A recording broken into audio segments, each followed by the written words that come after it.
Hello दोस्तों, स्वागत है आपका आपके अपने YouTube channel all next exam पर। आज है हमारी बायोलॉजी PYQ सीरीज़ की दूसरी वीडियो। होप आपको ये सीरीज़ अच्छी लग रही है। तो चलिए शुरू करते हैं आज की वीडियो को इस पहले क्वेश्चन के साथ।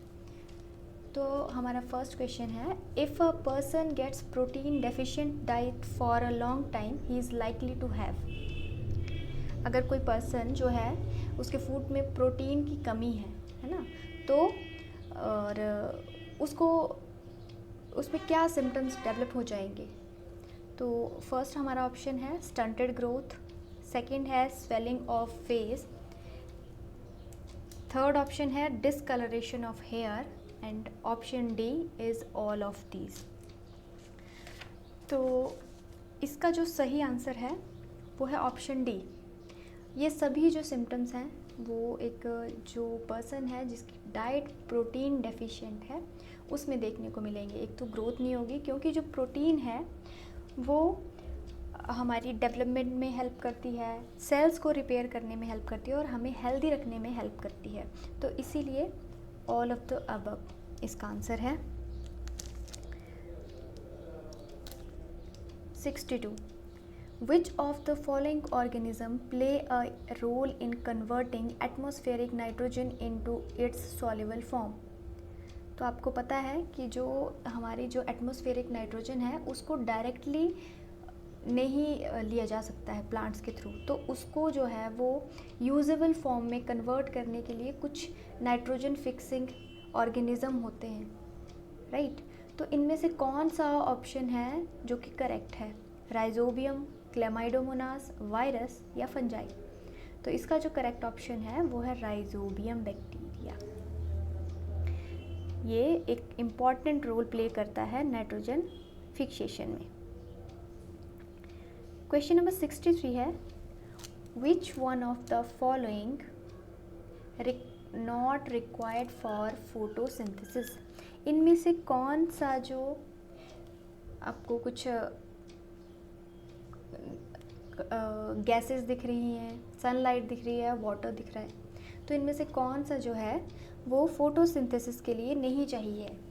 तो इसका अब देखिए, आपको पता है फोटोसिंथेसिस ऐसी प्रोसेस है जिसके थ्रू जो प्लांट्स हैं वो अपना फूड प्रिपेयर करते हैं। तो अब यहाँ पे आपको पता है कि जो प्लांट्स हैं वो कार्बन डाइऑक्साइड एब्जॉर्ब करते हैं, सनलाइट की प्रेजेंस में होती है फोटोसिंथेसिस एंड वाटर। तो इसका जो करेक्ट आंसर है वो है ऑक्सीजन।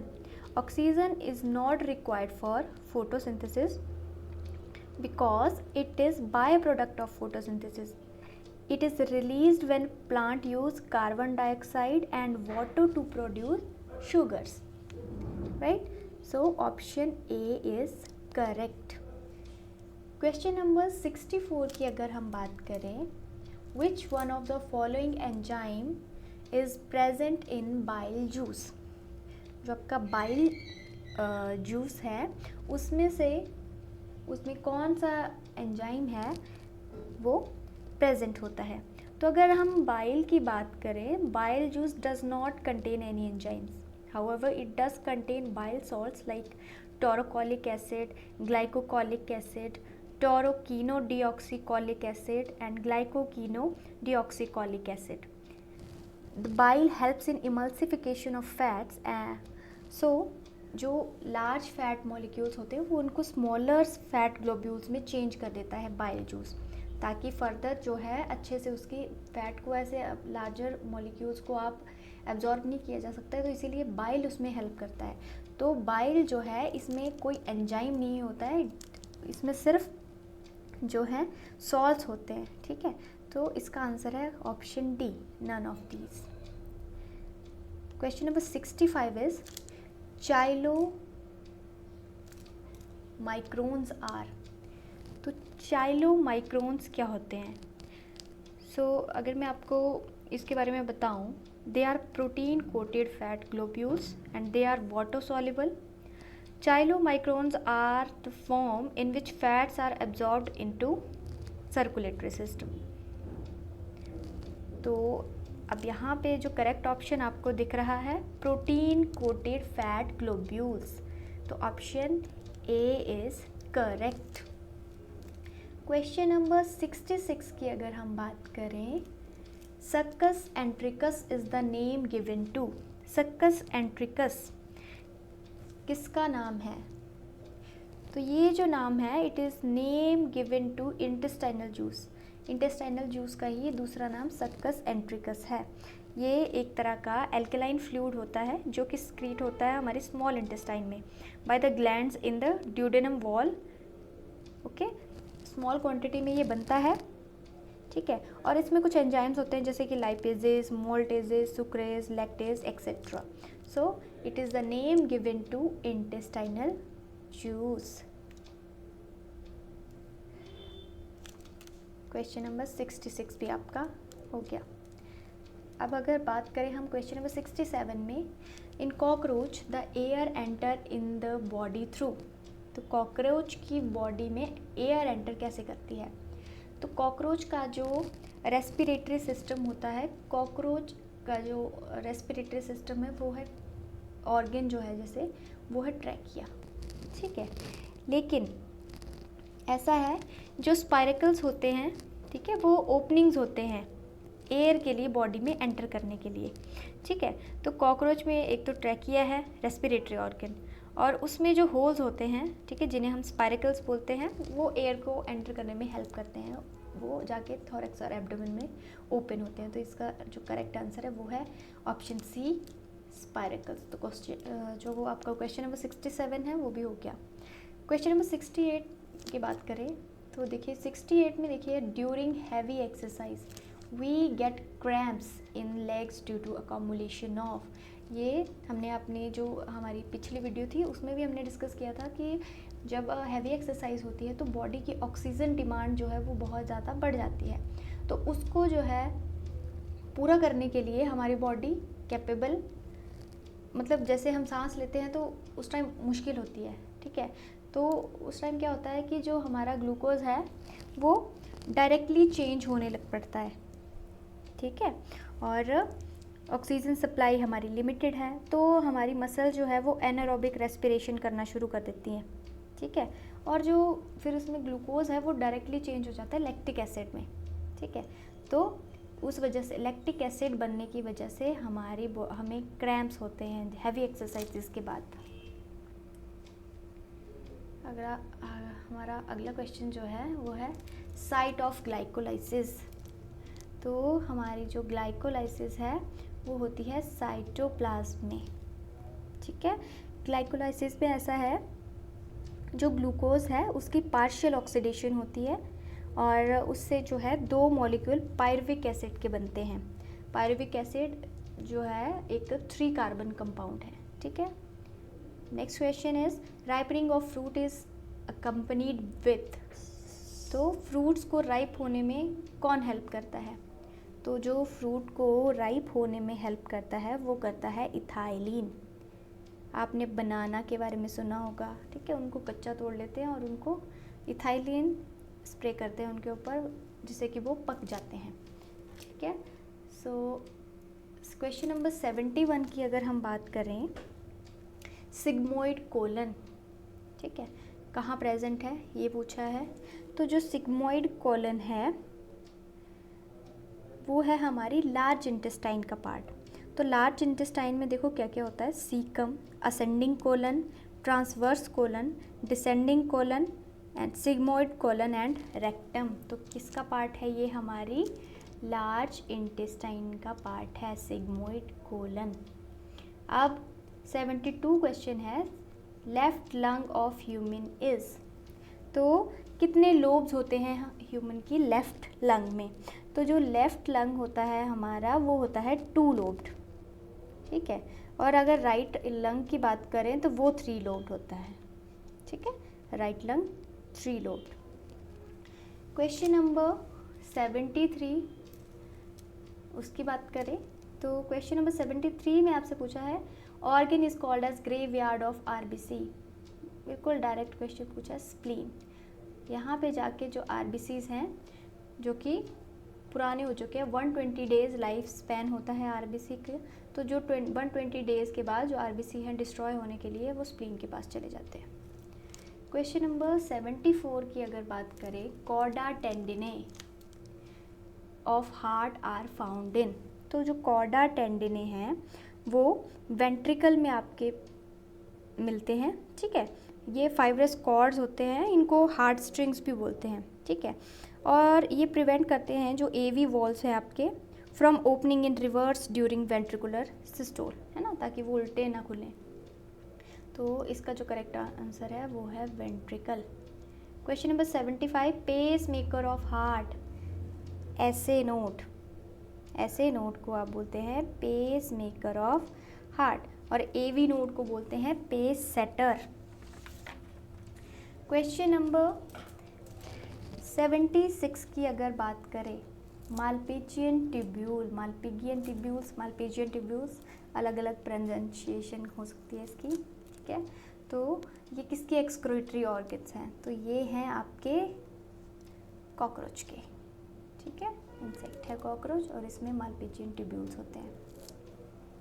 क्वेश्चन नंबर 77 की अगर हम बात करें,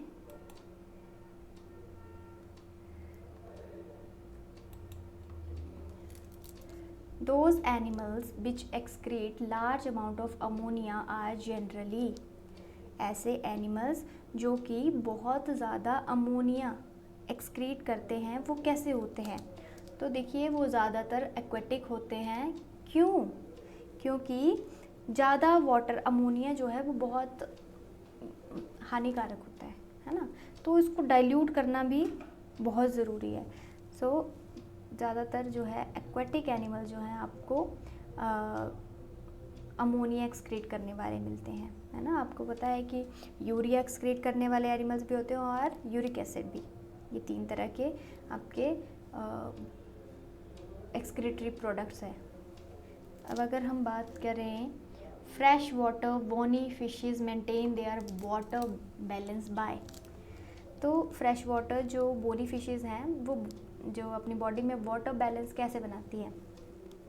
तो ऐसा है कि एक तो फ्रेश वाटर बैलेंस कैसे बनाएंगी?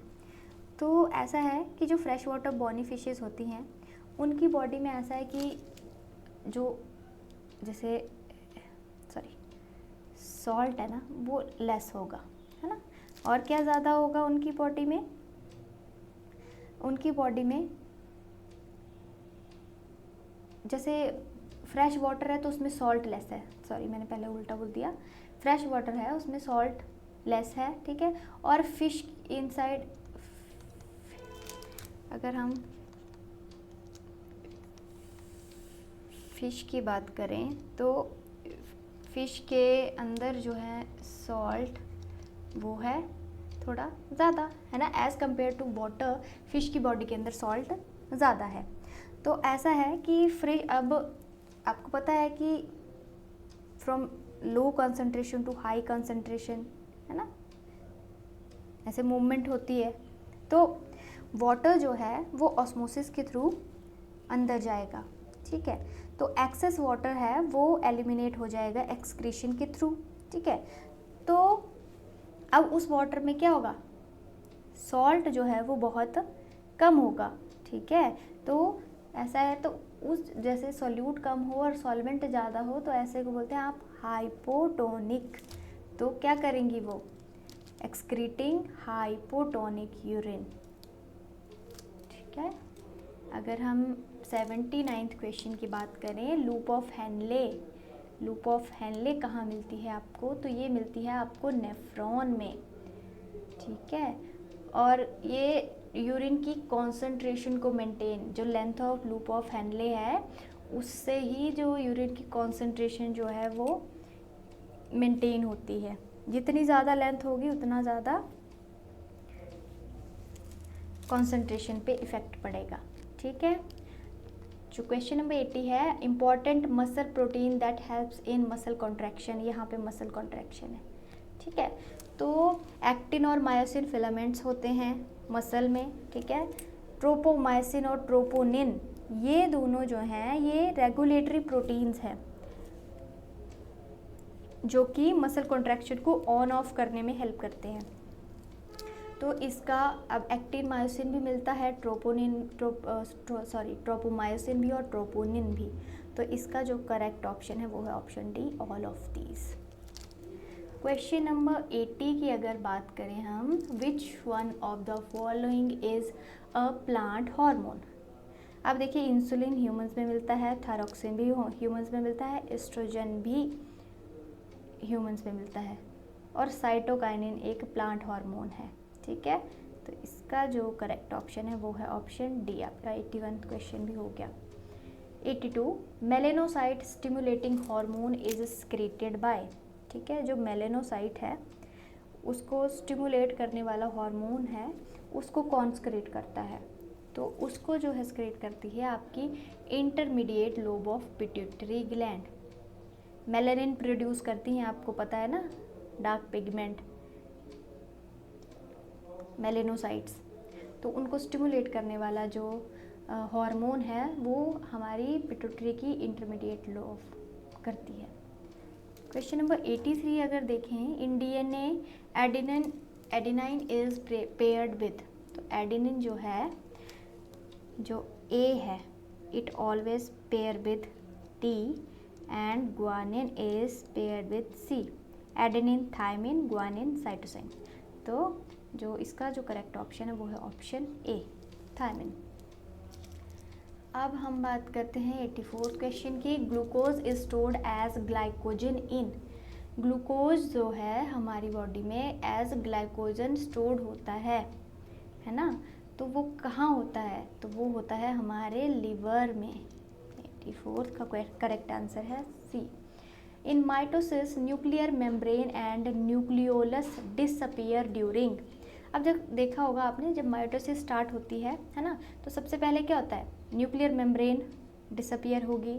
ठीक है, जो क्रोमेटिन होगा वो कंडेंस होना शुरू हो जाएगा, है ना, और न्यूक्लियोलस जो है वो भी डिसअपियर हो जाएगा। क्रोमेटिन जो मटेरियल है वो कंडेंस हो जाएगा, है ना।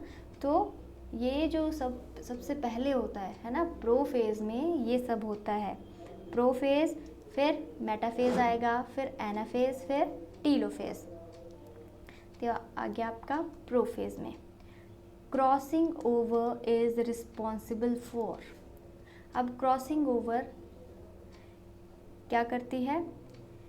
जो क्रॉसिंग ओवर है वो आपकी हेल्प करेगी रिकॉम्बिनेशन ऑफ लिंक्ड जीन्स में। ठीक है, लिंक्ड जीन की जो रिकॉम्बिनेशन है वो क्रॉसिंग ओवर से होती है ना। आपको पता है कि इस तरह से क्रोमोसोम्स जो हैं वो अब जैसे लिंक्ड जीन होंगे ना, यहाँ से ये लिंक्ड जीन है, यहाँ पे कुछ जीन्स होंगे, है ना। फिर जैसे क्रॉसिंग ओवर जब होती है ना तो एक्सचेंज होता है आर्म्स में, है ना। तो इसका कुछ पार्ट यहाँ चला जाएगा, इसका पार्ट कहीं और लग जाएगा। ठीक है, तो रिकॉम्बिनेशन ऑफ लिंक जीन में हेल्प करती है ये। अगर हम क्वेश्चन नंबर 87 की बात करें, वह है cellular organelle containing hydrolytic enzymes. तो कौन सा सेलुलर जो ऑर्गेनेली है वो हाइड्रोलाइटिक एंजाइम्स जिसमें रहते हैं। तो इसका जो करेक्ट ऑप्शन है वो है ऑप्शन सी। लाइसोसोम के पास जो है हाइड्रोलाइटिक एंजाइम्स होते हैं। Question number 88, prokaryotic cells do not possess. Prokaryotic cells में क्या नहीं होता है? Cell wall, cytoplasm, cell membrane या न्यूक्लियस। देखो, तो प्रोकैरियोट जो वर्ड है उसी का आंसर क्या है? प्रो का मतलब होता है पहले, कैरियो का मतलब होता है न्यूक्लियस, है ना, न्यूक्लियस से पहले। तो ऐसा है, जो प्रोकैरियोटिक सेल्स हैं उसमें वेल डिफाइंड न्यूक्लियस जो है वो एब्सेंट होता है। ठीक है, और जो यूकैरियोटिक, यू का मतलब होता है ट्रू और कैरियोट का मतलब न्यूक्लियस। सो जो आपके प्रोकैरियोटिक है वह उनमें वेल डिफाइंड न्यूक्लियस एब्सेंट होता है, और जो यूकैरियोटिक है उनमें वेल डिफाइंड न्यूक्लियस एक प्रेजेंट होगा। तो इसका जो करेक्ट ऑप्शन है वो है ऑप्शन डी। नेक्स्ट क्वेश्चन देखते हैं। तो नेक्स्ट क्वेश्चन है, largest herbarium of world is located, कहाँ है लार्जेस्ट हर्बेरियम? तो वो है आपका क्यू इंग्लैंड, क्यू इंग्लैंड में है और उसका नाम है रॉयल बोटैनिकल गार्डन। आप इसको लिख सकते हैं रॉयल बोटैनिकल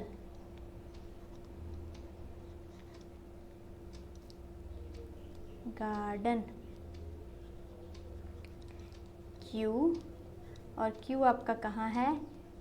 इंग्लैंड, ठीक है, ये क्यू में है। 89वां क्वेश्चन भी हो गया।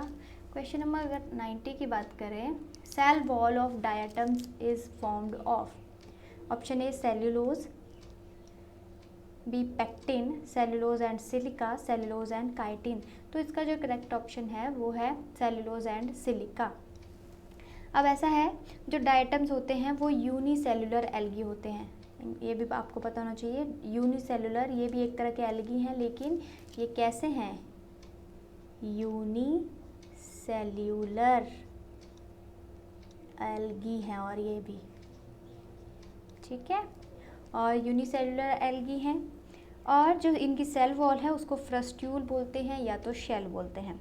सिलिका जो है इनकी सेल वॉल में, ये इनको यूनिक स्ट्रक्चरल कलरेशन देता है, ठीक है।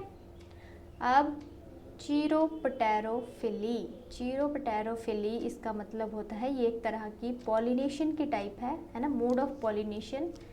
तो यहाँ पे एजेंट होता है एक, उसके लिए ये टर्म यूज़ करते हैं कि इसके थ्रू जो पॉलिनेशन होगी उसको ये बोलेंगे। तो pollination by bat is known as chiropterophily. Okay, तो option C is correct. Question number अगर 92 की बात करें, सिनर्जिड्स आर, सिनर्जिड्स आर कैसी होती हैं? हैप्लॉइड, डिप्लॉइड, ट्रिप्लॉइड और टेट्राप्लॉइड। तो जो आपकी सिनर्जिड होती हैं सेल्स, ये मिलती हैं आपको फीमेल गैमेटोफाइट में, ठीक है, और ये जो बनी होती हैं ये बनती हैं हैप्लॉइड मेगास्पोर से। तो अगर मेगास्पोर से बनती हैं और वो खुद भी हैप्लॉइड है तो उससे ज़्यादा कम तो कुछ नहीं होगा, तो ये भी क्या है? हैप्लॉइड, ठीक है। क्वेश्चन नंबर 93 में देखिए, एम्ब्रियो एट 16 सेल स्टेज। तो 16 सेल जो स्टेज होती है उसको आप बोलते हैं 16 to 32, आप उसको बोल लेते हैं मोरूला, ठीक है। बॉल लाइक स्ट्रक्चर, एक फुटबॉल की गेंद की तरह स्ट्रक्चर होता है वो। The extra structure that provide nutrition to embryo, embryo को न्यूट्रिशन क्या देता है? तो यहाँ आपने वो पिछली बार भी पढ़ा था, प्लेसेंटा, ये कनेक्शन होता है मदर फीटस के बीच में जो कि मटेरियल्स को एक्सचेंज करता है। Spermatid are transformed into spermatozoa by, ठीक है।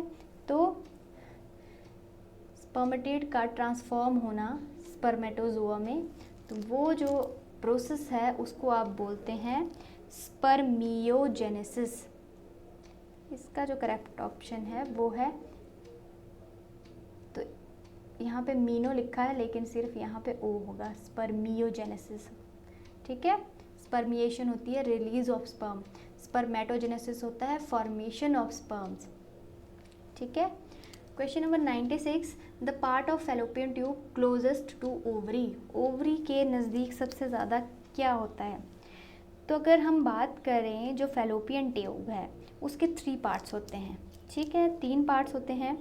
पहला जो है वो यूट्रस के पास होता है ना, तो पहले जो भाग आता है ईस्थमस आता है, ठीक है।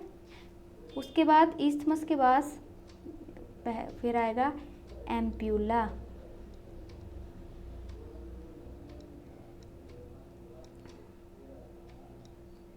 एम्प्यूला, एम्प्यूला जो है वो साइट ऑफ फर्टिलाइजेशन होती है ना।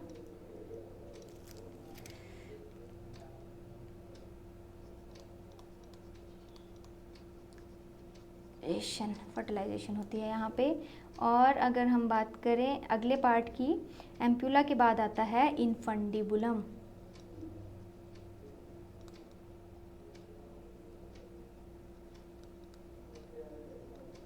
है। और इनफंडिबुलम से फिंगर लाइक प्रोजेक्शंस निकलते हैं जिनके फिम्ब्रे बोलते हैं, ठीक है।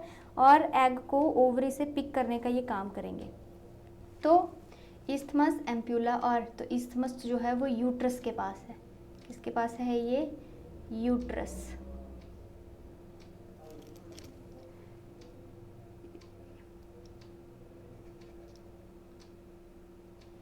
ठीक है। और अगर हम बात करें, यूट्रस के पास है, और जो इनफंडिबुलम है वो सबसे ज़्यादा नज़दीक है किसके? फैलोपियन ट्यूब के। तो क्वेश्चन नंबर 96 का आंसर है part C, infundibulum. For some reason, the vasa afferentia in human reproductive system get blocked. The gametes will not be transported from. अब यहाँ पे क्या बोला है कि वासा एफरेंशिया अगर ब्लॉक हो जाती है तो क्या फ़र्क पड़ेगा, है ना? गैमीट्स कहाँ से कहाँ नहीं जा पाएंगे। तो जो गैमीट्स हैं वो, जो वासा एफरेंशिया, पहले तो ये आपको पता होना चाहिए कि टेस्टिस और एपिडिडमिस के बीच में होती है वासा एफरेंशिया। तो क्या हो रही है? वासा एफरेंशिया ब्लॉक हो रही है, तो टेस्टिस से आपके जो स्पर्म हैं वो एपिडिडमस में नहीं जा पाएंगे। तो इसका जो करेक्ट ऑप्शन है वो है ऑप्शन ए, ठीक है। वास डिफरेंस बाद में आती है, एपिडिडमस के बाद में, ठीक है।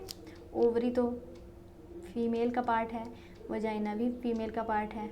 ये दोनों ऑप्शन गलत हो गए और ये भी आपको एक्सप्लेन कर दिए गए। अब अगर बात करें आइडेंटिफाई द ऑड वन, तो अब देखिए यहाँ पे odd one, labia minora, fimbriae, infundibulum और इस्थमस। तो फिम्ब्रे, इनफंडिबुलम और इस्थमस ये तीनों अभी मैंने आपको पढ़ाए, तो ये हैं आपके फैलोपियन ट्यूब के पार्ट। लेकिन जो लेबिया माइनोरा है, ये जो आपका पार्ट है, ये है आपके जो आपका एक्सटर्नल रिप्रोडक्टिव स्ट्रक्चर है, यानी कि वजाइना, ये उसका पार्ट है, ठीक है। तो इसका ऑड वन जो है वो ये है, लेबिया माइनोरा।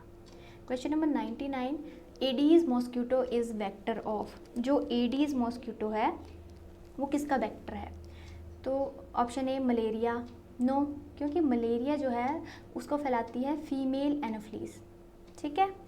फिलेरियासिस की अगर हम बात करें तो इसको फैलाती है फीमेल क्यूलेक्स मॉस्किटो, ठीक है। कॉलरा हाउस फ्लाई फैलाती है, हैजा जो होता है वो गंदे पानी, गंदे फूड आइटम से ऐसे होता है, ठीक है। तो जो डेंगू फीवर है ये जो है इसको आपका एडीज मॉस्किटो ट्रांसफ़र करने का काम करता है। तो ऑप्शन डी इज़ करेक्ट। अब अगर हम बात करें जंपिंग जीन्स की, jumping genes given by Barbara McClintock are also called as, तो इनको जो है वो ट्रांसपोजोन्स बोलते हैं। इनका जो दूसरा नाम है वो है ट्रांसपोजोन्स। और इनका जो काम है, they can create reverse mutations, alter cells genetic identity and impact gene impression. तो एक्सप्रेशन जैसे यहाँ पे डिजीज़ ट्रीटमेंट में जैसे कोई म्यूटेशन है उनको रिवर्स करने में, ये कोई हार्मफुल म्यूटेशन है तो उसको रिवर्स करने में हेल्प कर सकते हैं, ठीक है। तो इसलिए इम्पॉर्टेंट है। क्वेश्चन नंबर 101 जो है वो है the 2 polynucleotide chains in DNA are. अब दो जो पॉलीन्यूक्लियोटाइड चेन्स होती हैं डीएनए में वो कैसी होती हैं? तो वो होती हैं एंटी पैरेलल। देखो एक जाती है 3' to 5', है ना, और एक रन करती है 5' to 3' एंड, ठीक है, लग गया पता। और दोनों पैरेलल मूव करती हैं, तो ये होती हैं आपस में एंटी पैरेलल। अगर हम बात करें 102 क्वेश्चन जो है, Hargobind Khorana got Nobel prize for, तो उन्होंने आर्टिफिशियल जीन सिंथेसिस करवाई थी, ठीक है। तो उनको जो है नोबेल प्राइज़ मिला था, वो इसलिए मिला था, genes artificial gene synthesis. Question number 103 जो है, Birbal Sahni Institute of palaeobotany is located इन।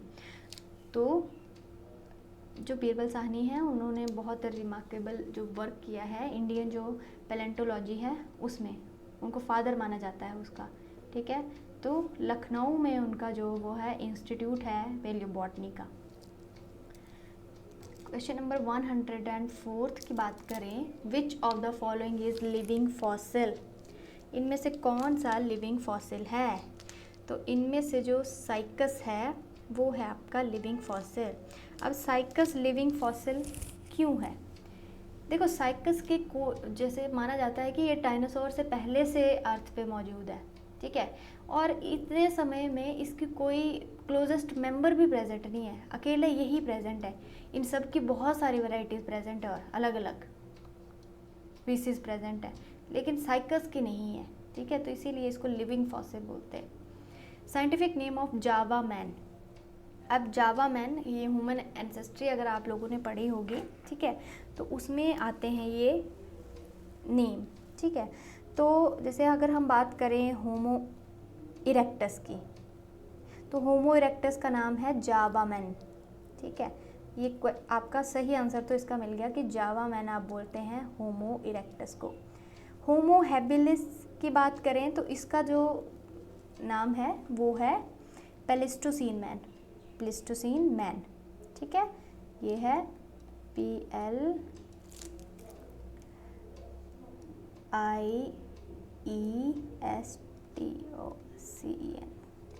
ये प्लेस्टोसीन मैन है। होमो निएंडरथल, इसका नाम है निएंडरथल मैन,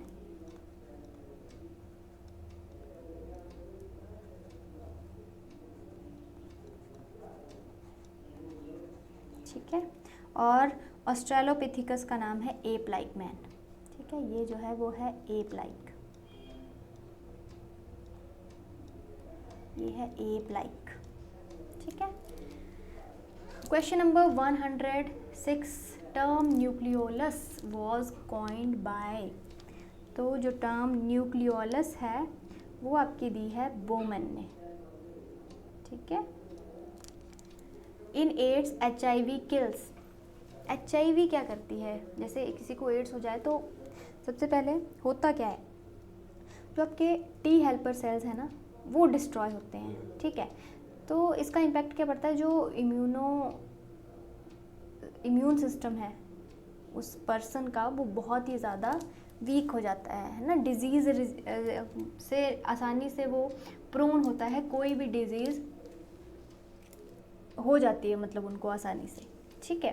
क्वेश्चन नंबर 108 देखें तो human insulin is being commercially produced from transgenic species of. तो ह्यूमन इंसुलिन जो है इसका दूसरा नाम है ह्यूमुलिन, क्या बोलते हैं इसको, ह्यूमुलिन। इलाई लिली एक कंपनी थी, उसने इसको कमर्शलाइज किया था। तो इसको बनाया जो है किस तरह से, मतलब किससे बनाया गया है, तो इसको जो बनाया गया है आपको ई कोलाई, ठीक है, transgenic species of E coli से इसको बनाया गया है। 109 जो क्वेश्चन है, Benedict's test is conducted to confirm the presence of. जो बेनेडिक्ट्स टेस्ट है वो आप कंफर्मेटरी टेस्ट करते हैं, ठीक है, तो जब आप सोल्यूशन डालते हैं तो वो पॉजिटिव रिजल्ट देगा।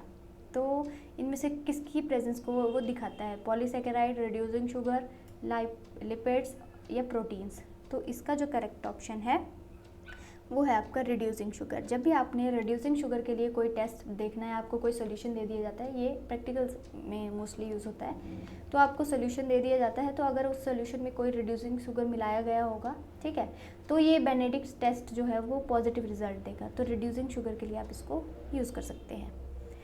110 जो क्वेश्चन है, an essential fatty acid is. तो सबसे पहले तो आपको ये पता होना चाहिए एसेंशियल फैटी एसिड क्या होते हैं।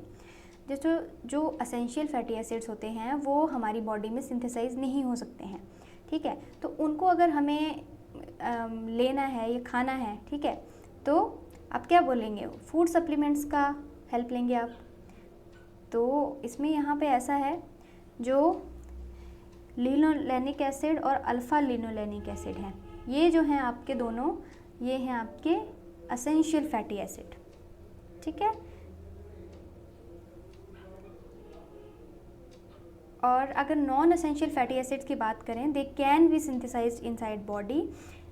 तो इसके जो एग्जांपल्स हैं वो है palmitic acid, stearic acid and arachidic acid, ठीक है। तो जो आपका असेंशियल फैटी एसिड है उसमें एक और चीज़ ऐड कर लो। पहले तो आपने 2 एग्जांपल पढ़े, लिनोलेनिक और अल्फा लिनोलेनिक एसिड। इसका जो सेकंड है वो है अरेकिडोनिक एसिड। ये भी इनमें से क्या है, देखो पाल्मिटिक, स्टीयरिक और एरेकिडिक, ये तीनों जो हैं वो क्या हैं, नॉन असेंशियल फैटी एसिड्स हैं, और अरेकिडोनिक एसिड जो है वो आपका असेंशियल फैटी एसिड है। नेक्स्ट क्वेश्चन देखते हैं। तो नेक्स्ट क्वेश्चन है आपका, in leaves of C4 plants the malic acid formation during carbon dioxide fixation occur in the cells of. C4 plants में, ठीक है, जो मैलिक एसिड फॉर्मेशन है, कार्बन डाइऑक्साइड जब फिक्स कर रही होती है सेल्स, तो कहाँ होती हैं वो, तो किसके सेल्स में होती हैं वो होती हैं आपकी मेसोफिल सेल्स में, ठीक है। अब अल्कोहलिक फर्मेंटेशन है ना, आपको पता है अल्कोहल कैसे बनती है, फर्मेंट होके, ठीक है, तो उसको किसकी हेल्प से किया जाता है, तो ज़्यादातर जो अल्कोहलिक फर्मेंटेशन है उसमें आप यूज़ करते हैं सैक्रोमाइसिस। अब सैक्रोमाइसिस नाम किसका है, ये नाम है, चलिए इसको आप कमेंट करके बताएंगे, सैक्रोमाइसिस जो है वो किसका साइंटिफिक नेम है, आप पूरा बताना, ठीक है। सैक्रोमाइसिस और आगे मतलब जेनेरिक ऑफ स्पेसिफिक नेम दोनों लिखो, जीनस और स्पीसीज लिख के आप बताएंगे। क्वेश्चन नंबर 113 है, a short day plant is. तो इनमें से शॉर्ट डे प्लांट जो है वो है जेंथियम, जो कम सनलाइट में भी हो जाएगा, ठीक है। स्ट्रेस हार्मोन इज, तो इनमें से स्ट्रेस हार्मोन कौन सा है, एड्रेनलिन, ठीक है, एपिनेफ्रिन है एक तरह का, इसका दूसरा नाम है epinephrine. Total number of bones found in human school, तो ह्यूमन स्कल्स में टोटल नंबर कितनी बोन्स होती हैं। अब मैं आपको बता दूं कि ह्यूमन स्कल जो है वो कैसे कैसे बना होता है, 8 cranial bones, 14 facial bones, 1 hyoid bone और 6 ऑडिटरी बोन्स, तो टोटल जो है वो बन जाता है आपका 29। तो आपके जो टोटल आपके ह्यूमन स्कल में कितनी बोन्स हैं, 29। कौन सा वाइटामिन, नेक्स्ट क्वेश्चन में है पूछा हुआ, कौन सा वाइटामिन जो है ब्लड क्लॉटिंग के लिए असेंशियल है, तो इसका जो करेक्ट आंसर है विटामिन के, ठीक है। जो विटामिन के है ये क्लॉटिंग में हेल्प करेगा, ठीक है, एक्टिवेट करने में। जो हमारे जैसे फैक्टर्स होते हैं ना, क्लॉटिंग फैक्टर्स, वो एक्चुअली होते हैं इनएक्टिव फॉर्म में। जब जैसे कोई इंजरी होती है तो उनको एक्टिवेट कर दिया जाता है, तो ये उनको एक्टिवेट करने में हेल्प करेगा। नेक्स्ट अगर हम क्वेश्चन की बात करें, जो नेक्स्ट आपका क्वेश्चन है, bio indicator of air pollution, इनमें से कौन सा as a bio indicator of air pollution काम करता है, तो वो जो होता है आपका लाइकन। लाइकन बहुत सेंसिटिव होते हैं, ठीक है, और इन कलर चेंज कर लेते हैं एकदम से, एयर में कोई पोल्यूशन होगा तो इसका कलर चेंज हो जाता है, ठीक है, तो ये बायो इंडिकेटर है पोल्यूशन के। इकोसिस्टम टर्म जो है वो किसने दी है, क्वेश्चन नंबर 118, तो ये जो टर्म है वो दी है टेंसले ने, ठीक है। और ऑक्सीटोसिन किस में हेल्प करेगा, क्वेश्चन नंबर 119, तो ऑक्सीटोसिन जो है एक्चुअली चाइल्ड बर्थ के टाइम जो है वो रिलीज़ होता है, और वो हेल्प करता है dilation of cervix and uterus, ठीक है, मतलब इजी बर्थ में हेल्प करेगा ये ऑक्सीटोसिन। तो ये होता है चाइल्ड बर्थ के टाइम, लैक्टेशन के टाइम नहीं होता है, गैमेटोजेनेसिस नो ग्रोथ नहीं, ठीक है। तो इसका जो करेक्ट आंसर है option C. Polysaccharides with beta glycosidic bond is, इनमें से कौन सा पॉलीसैकेराइड है जिसमें बीटा ग्लाइकोसाइडिक बॉन्ड प्रेजेंट होता है, तो इसका जो करेक्ट आंसर है, जो linear polymer of beta D glucose units connect through beta glycosidic bond, तो इसका जो करेक्ट ऑप्शन है वो है सेल्यूलोज, ऑप्शन डी, ठीक है। ये तो आज की हमारी जो सीरीज़ का ये लास्ट क्वेश्चन था, इसके अलावा अगर कोई आपको डाउट होगा या कोई इसमें गलती होगी तो आप कमेंट करके बता सकते हैं। तब तक के लिए थैंक यू।